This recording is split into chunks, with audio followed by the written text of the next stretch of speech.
Hi, I'm Avery Amensen, and I am a Yeehaw, Texas cowgirl. I am Tony Lieb, and I'm from Minnesota, and I've never said yeehaw.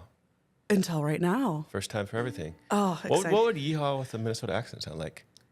I'm not going to attempt it. Go yeehaw, It sounds like hee-haw. yeehaw. There's our intro. And we love things that are red. So today's guest is me. I am coming to us today with our thing that is red. So, are you ready? I'm ready. Red onions. I have a beef with red onions. I have a long-standing beef, and it all started at Iowa State. Iowa State has this program where they try to be all we're yay nutrition, we're an agriculture school, and so they have a school farm, and they obviously try to use as much produce from that school farm as possible. And I feel like my freshman year, there must have been a boom crop of red onions in Ames because I could not escape them. All the dining hall foods had red onions in there in some capacity. Eggs, red onion. Paninis, red onion. Broccoli salad, red onion. Salad bar, red onion everywhere. And the thing about red onion is you can't pick it off. Makes your fingers smell bad. It makes your fingers smell bad, and the ghost of it is still in there. And so it was a battle I was fighting on the daily. And I never had a strong opinion about them before until I couldn't escape them. Okay. It took me years. So you're hard anti. Well, now I'm dipping my toe back in. I can do a pickled red onion, Okay. but otherwise, I'm slowly coming back. I'm learning the tricks. Did you know you can blanch them in ice cold water? No. That helps make them a little more tame. What are your thoughts about onions, Tony? I think, let's specifically about red onions. Yes. I think it's kind of like those things in life that feel very good in the moment, but the outcome is awful. Oh. Right? So I enjoy very much red onions on a brat. But you are going to be tasting those red onions for the rest of your day. Your breath is going to be bad. Yes. You're going to have some stomach things. Yes. It's going to be a gassy afternoon. Right? That's what happens with red onions. But in the moment, I love it. But it's not worth it. So, but that's the question, right? It's, At what point is it worth it? Or not? Well, does a red onion make your broth so much better than a white onion? It really does, though. How? Because, no, it's so pungent. There's also a bond thing that happens with onions. If you eat onions with another person, you're committing to smelling bad together for the afternoon. My wife will order garlic on her pizza, and that means, and I'm not talking a little, cloves of garlic. Yes, it's so yummy. And she's going to smell bad all weekend, but I love her, and it's a commitment to you. She loves garlic. Yes. Right? So when you eat onions with another human, it's kind of this we're both human. We smell bad. We're both going to come on the same level together. We're committing to this together. And if we're gassy later, it's okay. It's okay. The onion thing. The onion thing. Backing up. There's the personal onion thing, but then there's also, I think, the food thing. The idea of breaking bread with other people, there's a bond that happens there. Yes. Right? And so I think the red onion thing becomes a little bit of this metaphor for where are we at in our relationship, right? Because you're not eating red onion. Are we on the red onion level? On a work meeting? No way. No way. Job interview? You can't. That's bad breath. That's a commitment. You can't do that. But if it's all right, we're chill.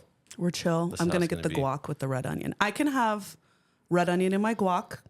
Really? Yes. I love a pepita into a guacamole. The guacamole at Bar Nico in East Village, so good. It's spiced pumpkin seeds all up in there. So I'm going to get a little therapy on you. Yes. Do you think that the red onion thing is a little bit of a control thing? Because you're okay with it over here, but when someone forces their red onion into your meal, now that's a different thing. It's a forced, very strong opinion. Maybe. And I think part of it is maturing my palate. Okay. And recovering from a major, because it was for a long time, I'd be absolutely no red onions, absolutely not. I will not touch it. Yep. And now I'm I'll test the waters again and dip in my toe. So maybe it's a little bit of both. It's a growing palate, and I'm a growing girl.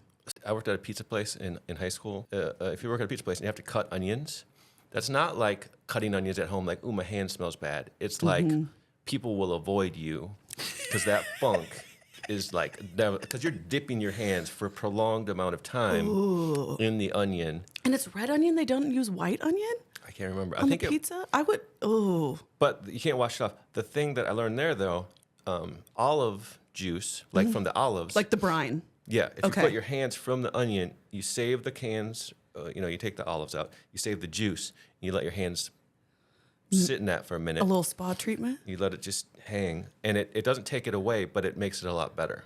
So there have been multiple tricks that I've tried. One of them is like a stainless steel. They're like, if you have a stainless steel spoon or a knife, like as you're washing your hands, like hold the spoon and wash your hands, and that's supposed to take the onion smell away. I tried it once. Did it work? No, but also I'm very sensitive to it. And also I was like, is this not stainless steel? Is this some crappy, cheap knife that I have? Do you cry when you cut onions? Well, when I have my contacts in, no. And I was thinking everybody else was being a little baby. And as you guys know, I recently ran out of contacts. And so these past couple of days, I've been just going through the world a little blurry and realizing how naked and exposed my eyes are. Like, because even Feels just good, though. The breeze feels better. it does feel better. But everything, like, because I would not get stingy eyes while cutting onions because of my contacts, but just that one little filmy layer offers so much protection from the outside world. So you have a very specific Vendetta. red onion. But yellow, the yellows and the whites, you're like, fine. I'm all for it. Stew those boys down, cut them up. See, and with a brat, I love chopped white onion on the brat. All I need is onion and mustard, nothing else. But it's got to be white or yellow. Or green. I love a green onion. Is it an aesthetic thing? No, it's definitely not an aesthetic thing. Like- It's a taste thing. Like you can Aesthetically, I would love a red onion because it's more color. It looks, okay. Looks better. But it's trying to be too much, the red onion. And I just need it to calm down and sit on the bench with all its other onion friends. I think it's one of those, it's like the loud guy at the party. Bury that. Like you need that guy, but not all the time. And and the thing is, when he's everywhere, You just want him to leave. I just want him to leave. But when he shows up now and again, I don't want him in my panini. yeah. But there's a place for him, I think. Yes, there is a place. Euros. Yes. I guess that's usually white onions, though, right? Yeah. And my thing is, that's why I would rather have a pickled red onion than a raw red onion. Because I feel like the bite and the zip that a raw red onion brings is only better when it's pickled. I do have a love of pickled things. Like all the hipster restaurants now, I'll do the pickled things. I'm into it. It's so good. I love a homemade pickle. So, can I tell you a story? I think that's what we're here for. Yeah. Perfect.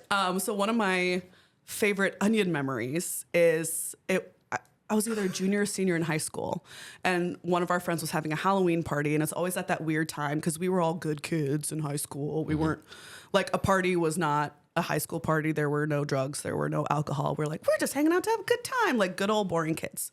So we have a Halloween party, and we're like, okay, we're all kind of like, it's like we're standing in our friend's, like it's in our friend's garage and driveway. We're all just kind of like hanging around outside. Yep. And so we're bobbing for apples, and someone thought it would be so funny to throw an onion in there. And shout out to my friend Gregor Quayle. He fully bobbed for the onion, would take full bites out of it in front of us. And there was a force field around him that night because no one would get within like 4 or 5 feet of him because he reeked So funky. Do you just remember? My nephew will do that. He'll eat onions like an apple. That is insane to me. He also eats peanuts or sunflower seeds. He eats the whole thing. Ooh. And it's like, dude, how? I had a weird revelation with sunflower seeds today. I don't know how this connects. Let's get into I've never it. thought this before. Okay. I was thinking about my funeral someday. Here we go. Here it is. And I was like, I kind of want to just have like beverages and sunflower seeds. Because it's one of those things. Tell me more. When you are just having a drink and chewing sunflower seeds with someone, it's the most chill you can be with that person, right? You're just like spitting together, chewing together. You get to teach kids how to do it. Like Love it. The ritual of it is really cool, right? It's like a So thing. does it have to be sunflower seeds, or what about if it's like watermelon seeds? I think it's got to be or any nut that you have to crack in your mouth. I think so. So the girls are learning how to do it, and they're awful at it. I mean, they have this modern life where they don't have to crack their own nuts. They're like, I don't even. And so just teaching them how to do it. And then I was just thinking about like, and I'm not like a big baseball, but like there's something that just happens when you're just chewing some seeds, living life. Living life. You're unpretentious. Very true. Do you know what I mean? There's another place. You don't need a tool. It's like an equalizer. Like no matter how rich you are or poor, chewing seeds is just chewing seeds, man. You're just hanging. You're just hanging. Like the most expensive sunflower seeds and the worst ones are 50 cents different. So true. So what I want to get to is the root of something happened with the red onion, though. Yes. There's a root. Okay, let's think about it. So freshman year, was there like somebody you were interested in, you had bad breath, and it was the onion? Like no, but it's like you're meeting all these new people and making all these friends. Yeah. And also, you don't know who you could run into at the cafeteria at any time. Yeah. That's where I met my wife. Different story. Yeah. Love that. It's not really where I met my best friend, but it's where our moms knew each other, and we met when we were moving in, and we actually grew up in a town that was like 10 miles from each other, and we knew a bunch of the same people, but we had never met, and our moms were friends. But we met because we were moving into the same floor at Iowa State, and our moms are like, hey, we know each other. You girls should be friends. And I took one look at her, and I'm like, I'm not going to be her friend. She's a crazy horse girl. Like, okay. And she's like, I'm not going to be her friend. I'm going to leave orientation so I can go back to the Iowa State Fair and show my animals.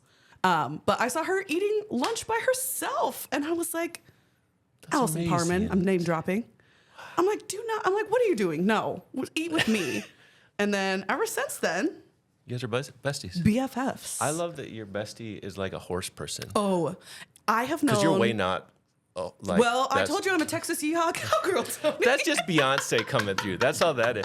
Maybe that's why you love the album so much. Is it's your whatever Beyonce world and your horse world becoming one world. There's so many things to it. Your brain. It's so true. I have a red onion question. Street tacos, though, you gotta like red onions on street tacos. But they're always white onions. No.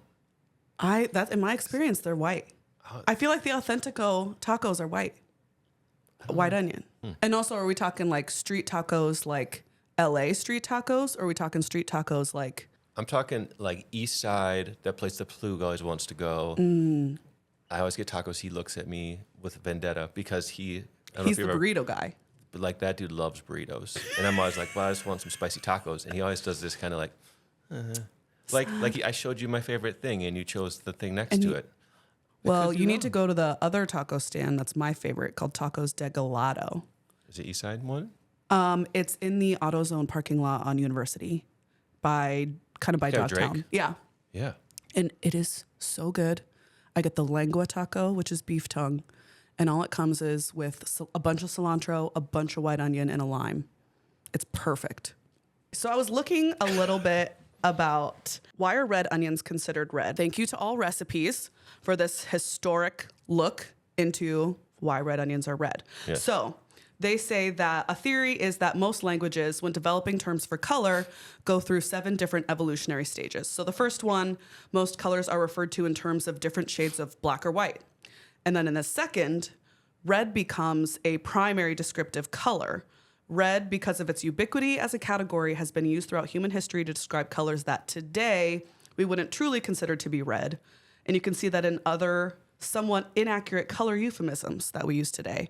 Natural red hair, for example, is generally more orange, and red wine certainly has a red hue, but it is almost always more purple than scarlet or crimson. So really, red is a catch-all term for a loose group of hues, including yellow, orange, pink, and purple. Got it. So I thought that was really interesting because as language is evolving, you don't technically have the term for purple yet before you have the term for red. So it's actually just a term for a colored onion.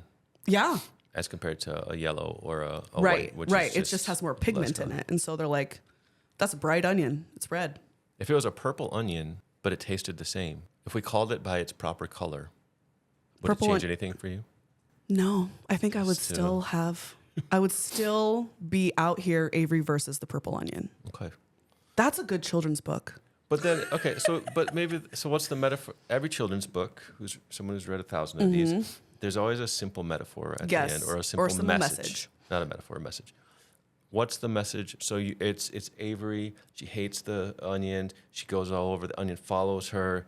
The onion's taking over. But now you're at a place where you're starting to say there's a place for the onion. Yeah. What's the moral of the onion story? Well, it's not about the labels that are put on things. Right. It's about the essence of it in itself. But you don't like the essence of it. I don't. That's not the lesson.